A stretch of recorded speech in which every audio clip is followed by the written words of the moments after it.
Hello everyone and welcome to this video that I'm recording after a really long time where I planned it, to be honest. Like I really wanted to start speaking about School Merchant, why I don't like current gameplay, like a still player, but like a player mainly because I like the character than the power. But like basically why I feel like current gameplay design is a it's really weird because I would like to say a step backward, while at the same time it was an improvement to a situation that had to happen. And like I said it more times, like the old school merchant wasn't fine because it promoted too much, holding a 3-gen hostage. Like they worked on many solutions to fix this problem. Like they limited the kicks, worked on generation stuff, etc, etc, etc. But at the same time, they touched the Skull Merchant, like they changed the gameplay completely, and like the killer that we have now is not the same of what we had before. So basically, what did behavior did do? Like I don't want to make the whole explanation of what all the power used to do. Like you put the drone, like you could get more floors at the same time. It will put the survivors in exposed for 60 seconds. 60 seconds got refreshed every time they got in the zone again of a drone. Like we all know this stuff, okay? So basically, a lot of people, instead of chasing with the old school merchant, like they just chose to stay in an area and protecting that area till death, basically. These are gameplay that a lot of other killers have as well. Like, for example, the Chopper is a killer that works around that. Like, it was rarely considered a problem in Dead by Daylight. The Hag is a similar killer, it's a defensive killer. Like, and many other killers can play defensively. Even the more aggressive killers, like if played defensively, are some of the most miserable to play against. Now, but why School Merchant was mainly problematic? First of all, because like the mainly shared playstyle was that one. The community content creators like told themselves like you can play this character only this way, otherwise you do nothing. Like they basically did. Like it was true that to make her more functional in Chase, you had to run 2 add-ons that basically inspired behavior at doing the rework, because like randomized strobes, that was the add-on that basically slowed down the survivors when they entered in the radius of a drone. Like was revisited in these beams that basically injure and slow down survivors now. I made a whole guide about how the current Skull Merchant works. Like, if you want to know more about the current power, like, you can go to look at it. I'm gonna share the link in the description of the video. Explaining it every time, like, I don't think it's kind of functional, so... I want to focus this video on why I think that this kit, even if on the paper is harder to explain, is a simplification, and like it removed a lot of stuff that the old school merchant allowed to me and other players to do. Let's start from the macro management. Like the macro management of the old school merchant was basically the main thing with this killer, because like this killer was created not as an overly defensive killer, like maybe yes, but mainly as a tracking killer. Like the whole concept of the Skull Merchant was this person who basically knew what their opponents were doing. And like with the old Skull Merchant, you could do that, but like you had first of all limited resources. Like you didn't have 6 drones, but only 4. And like the drones themselves as only status that they applied to the survivors was exposed. That it's a really strong effect. I think that they had to work more in the directions of what they could do instead of going to expose the survivor. But like, how can I say it? it wasn't as oppressive in a normal chase like the current school merchant power. So let's give a look to the first aspect, like the macro management. Like I'm going to try to explain why I enjoy the old school merchant. Like for example, we could have a situation with a generator here, a generator here, a generator here. Let's imagine that this is a 3-gen. Then a generator here, a generator here, and a generator here. Like, let's imagine this. Now, what would you do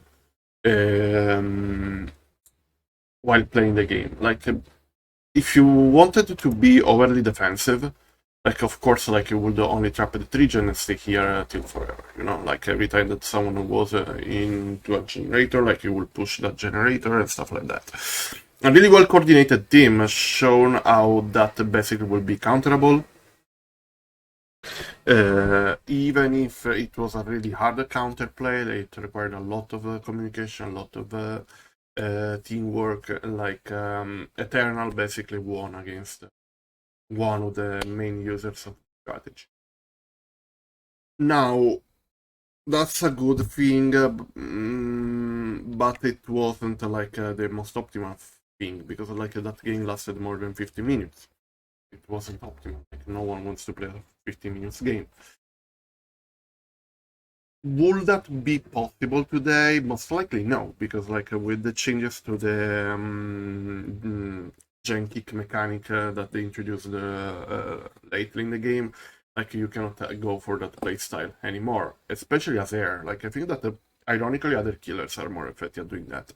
Also, I always thought that the main problem of that strategy was the synergy that she had with the perks that the person used and the two add-ons that were connected to skill checks. Like, I don't understand why there are so many killer add-ons lately linked to skill checks. Like, these are not really interactive, and like I don't think that actually are an interesting gameplay from the killer side to have an add-on that is directly connected to skill check. But anyway, here we are. Like, she still has these add-ons. These are bad in my opinion, but like they are still in this direction. So what you could do? What could you do before? Like for example, you could start the game, and like yes, you could drone these, these, and these. But then while you moved on, like you could see that, for example, they were working on this gen, and you were like, oh, but why should I leave you doing this gen? So I want to know what you are doing, I want to kind of pressure you on this gen. So you basically drop a drone here, and like you add information to what's going on here. You will know how many persons were working on this gen. You could go for some time management. Okay, they are doing, 2 people are doing this gen, like is this. 2 people are here. One person is in chase with me. These other 2 gens are not having any progress because I have my drones here. The last drone is used in chase. And that's all. And that's all. Like you knew that at the best, like you could have the 4th person or on this gen, or on this gen, or on this gen. Okay. Then maybe during the chase, the person who is chased takes you to this gen, so you can intercept them, and at that point you know, like if I know that they are working on this gen instead of this gen, for example,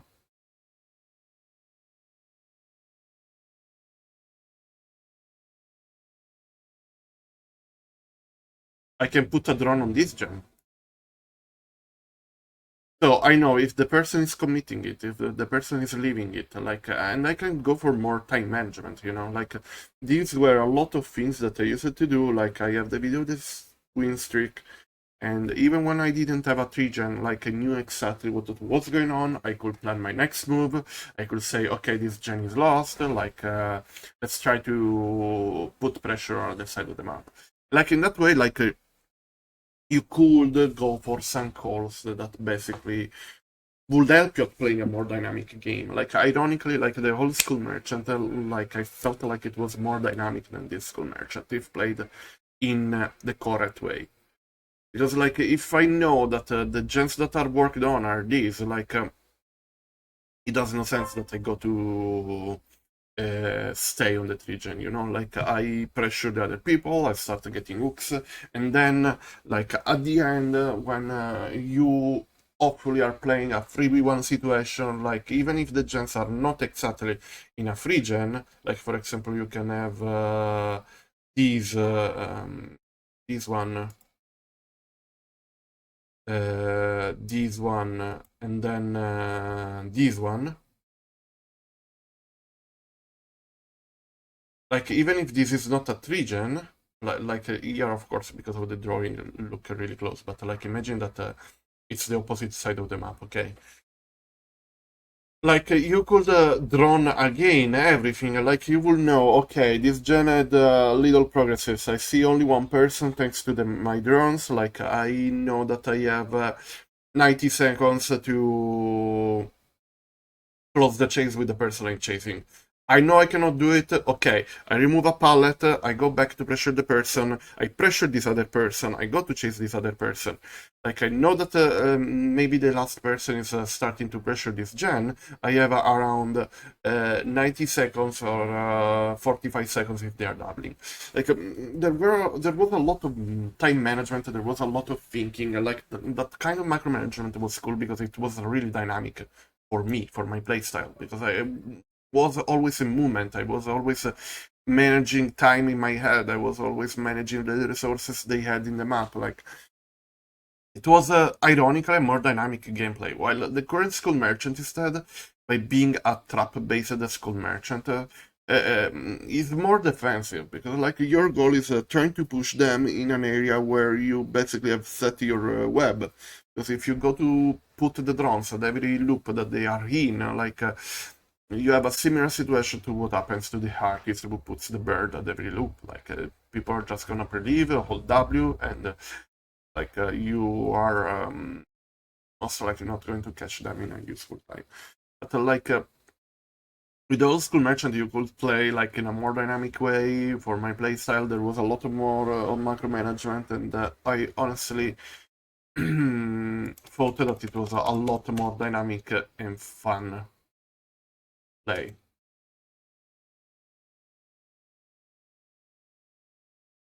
And this is only the micromanagement aspect, killer power. Then there was the chasing aspect of the killer power. Like this is a really particular because like it was only possible with an add-on. She has still the other add-on that is geographical readout that basically speeds up reactions of braking and stuff. Vaulting, braking, so now it's 20%, it used to be 15%, and you were affected by it while you were in the radius of the drone, so this kind of stuff. And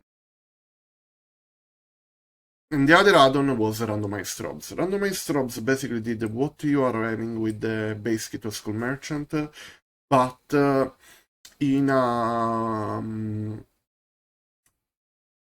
nerfed way, because it was like the half of both, like the half of the duration of the hindered and the half of the value of the hindered. It was 5% for 3 seconds instead of 10% for 6 seconds.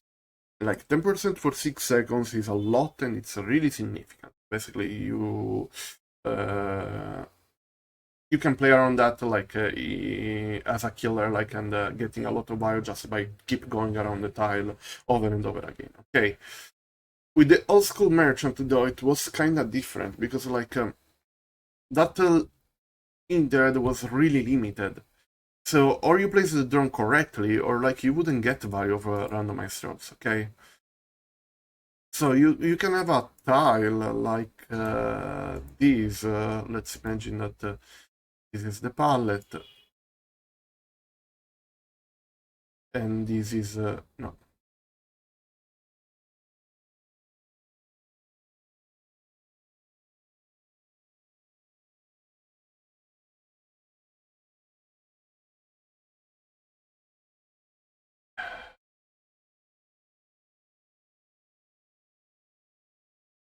And this is the drone area, okay? Like with the old school merchant, like you had to place the drone in a position that basically allowed you to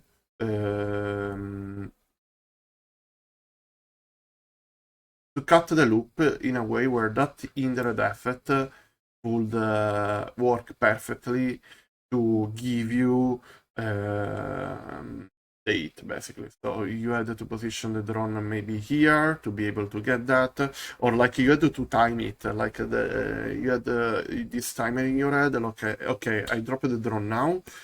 The survivor is going to be affected by the Indred in 3, 2, 1, and like you will get value from that. So the timing of that was like really important. The positioning of the drone was really important, and yeah, like I felt like and because like the Indred was really limited, and like or the drone was correctly set, or like you wouldn't get value, because like if it wasn't really well set, like you could keep going around, but like they would get this vault or this pallet many times. So also by camping the pallet, like basically they would you wouldn't get any value from randomized jobs. Like yes, maybe they were injured or in exposed, but like if they camped the pallet, like basically like clown, you know. But a bit worse. Like you wouldn't get the value. You had to destroy the pallet, and then the survivor would leave the loop without being hindered. Instead, with the current school merchant, like you can go for a different kind of play. The current school merchant, like you know, you have the double beams. I should look for a different thing for the use this. To use the yellow thing,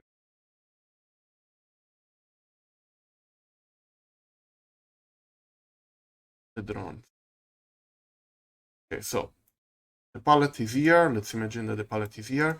Like we take the drone, we place it here. Like you know how it works. Like basically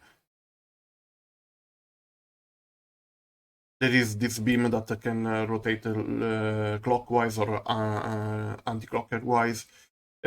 So by just pressing the button of your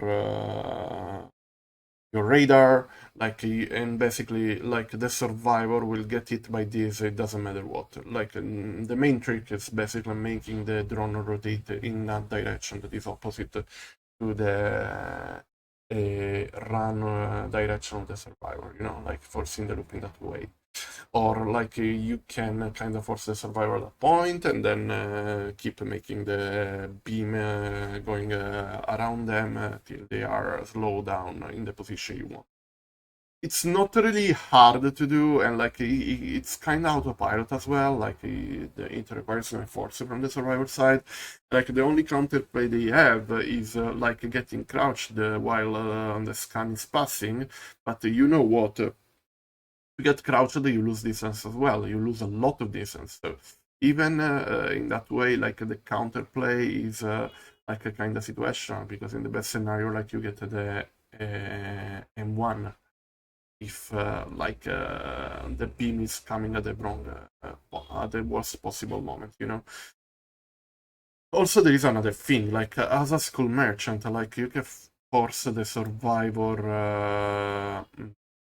Use this again. The survivor here.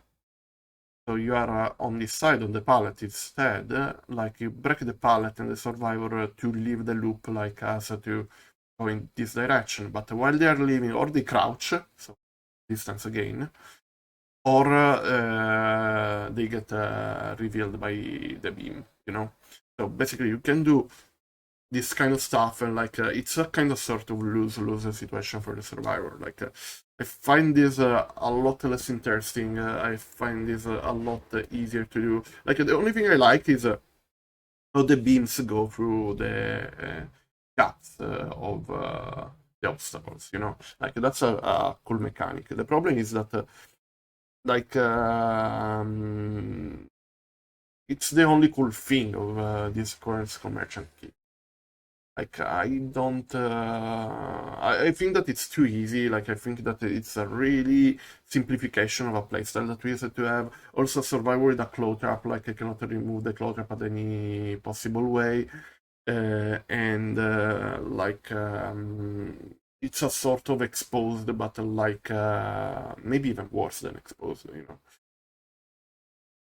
And with the indirect effect and all this kind of stuff. Like the indirect now is 10% for 6 seconds. You can even boost this with the randomized drops that now adds an extra seconds, and with another add-on that adds 3% of indirect to the survival speed.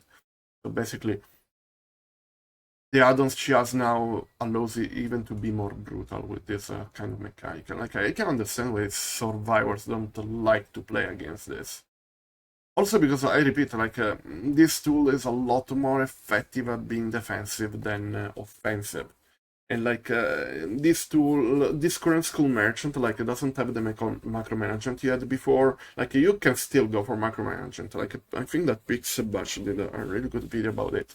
Like I covered the power of Skull Merchant kind of well. But as an experienced player, I know that the kind of playstyle is more effective when it's used in a defensive way. And guess what? Like a lot of Skull Merchants still play like that. Because like you still get more value doing that. This is a lot more defensive power. Like if I have less information about what's going on in the other side of the map, of course I prefer to be defensive, because in this way, like I can control better what I have a direct vision on, you know. While before you could have information about stuff that was going on the other side of the map. Also, with the old Skull Merchant, like to be honest, this is something that you can do even with the current Skull Merchant. But like you can use the drones in chase as well. Like you know where they are going, you know what they are doing. Like you can avoid getting mind gamed. You can play around doing a mind game yourself with the radar. Like all this kind of stuff. I don't know how I will change the Skull Merchant to still be like, okay, the power of Skull Merchant is inflicting some status effects to the survivors. Because, like, honestly, a complex killer that, in my opinion, needs a full rework, and where the drones should work mainly for tracking. So I will go for a total new M2 power. It can be something shot by the drones, it can be her herself going for a dash. I don't know, but like the main thing I would like to have back is the macro manager, because like that kind of macro thinking. Okay, I know that they are here, like without needing perks, because like she's a pure M1 killer. Like we had a ton of M1 killers during the last years that had a sort of teleport mechanic, you know. Like Singularity has teleport mechanic, Dredge has teleport mechanic, Knight can send the guards, so even if he's not directly there, like he can pressure a far obstacle in some way. Xenomorph is an M2 killer, but he has also a teleport mechanic. Chucky is an M2 killer. He kinda has a sort of dash that allows him to go far, but like it's a complex topic. Unknown as a teleport mechanic. Sadako is a pure M1. She has a teleport mechanic and a mechanic that allows her to kill people without even not hooking them. Dredge has a teleport mechanic. Like starting here, basically, we started having mainly teleport mechanics. And like Skull Merchant is the only killer who was recently released that has no possibility of pressuring far. Of course, Wesker doesn't have a teleport mechanic, but like he has mobility. Who has no mobility and who has no teleport mechanic, and like the macro management was really cool because, like, considering that I have a limited time and a limited speed to go from one side to the other side, like, I think that it was really cool to have this kind of information, you know? Like, it was really important, it was really interesting. And I really miss that, you know? Like, I really miss that. Also, there is another part of the kit that we are forgetting about the Skull Merchant. Like, the drones didn't stay on forever. Like, you would have to manually activate your drones to have information about a particular thing. So you had to think about, oh, let me check what's going on there. Like, I have no information about this area since a while. Let me try to give a look to what's going on here. And like, you could manually activate the drone to have information on that area. Like, I forgot that. And yes, like, this is why every time I see something about Skull Merchant, I'm kinda negative. I'm kinda like, I don't like her current design. I wish that she can have some macro management tools again. I wish she can have a different M2 power that is more mechanically engaging. Like, for example, the singularities I'm one killer, but like, to get them to, like, he has to work a lot, you know? Even by slipstreaming, like, you know, the EMP can remove that. Like, you have to put the cameras in a way to set up some camera biopods, mind games. Like, Singularity allows a lot of skill expression.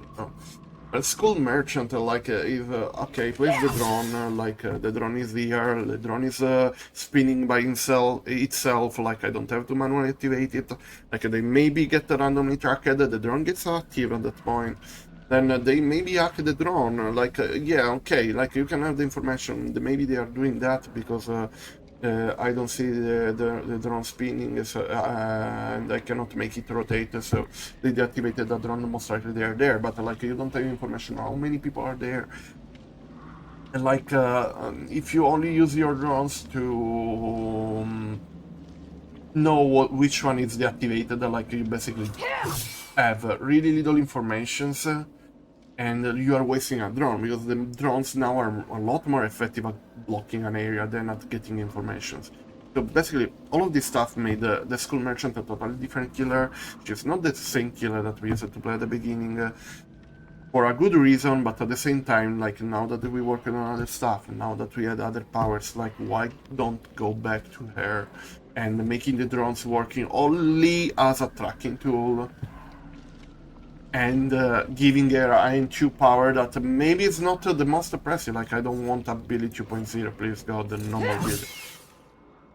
But at least something similar to the pig, or something similar to a little jump, like, I don't know, but like something similar to the Demogorgon, like, I have no idea, or like shooting something similar to the Chains of Pinhead, you know? But like, I don't think that any interaction based on the drones, like, is fine for now. Like, the first idea I had was like a hot fix to avoid the game holding the game hostage situation. But this killer desperately needs something different, like, because I repeat, at the moment we don't have the macro management. We have a chasing power that is basically played by itself. Yeah, tagger, laser tagging, and all this kind of stuff. And that, yeah, really cool. But at the same time, like, you're gonna realize that it's not something that requires a lot of effort. And like, to play around scans in that way, like, you have to play defensively. It means scan and run. Like, if we already are complaining about the hit and run playstyle that some killers promote, like Sadako or the Wraith, like, scan and run is even worse in a certain sense. Because, like, okay, I got 2 stacks of tracking on this survivor. Let's drop them and let's chase them again when they are in a bad situation, so that I can trigger the last token and like they lose the health state in that way. Like, you realize how all of this stuff, like, on the paper sounds like really complex, but in the practice way, like, it's something that is really accessible to everyone. Like, you don't require a lot of hours to understand the general placement of a drone. Like, I see even some drones that are not really well placed that are kinda still really, really effective. So these are my 2 cents. I hope that you're going to share your opinions under this video, and maybe, who knows, one day we're gonna have the middle ground between this school merchant and the old school merchant, and everyone is gonna be happy about this killer, and we're gonna have a more fun experience as both school merchant players and survivors who play against school merchant. Thank you so much. I hope to see you really soon on Twitch. During the weekend we are gonna celebrate the Trans Day of Visibility, and I hope to see you there. Love you. Mwah.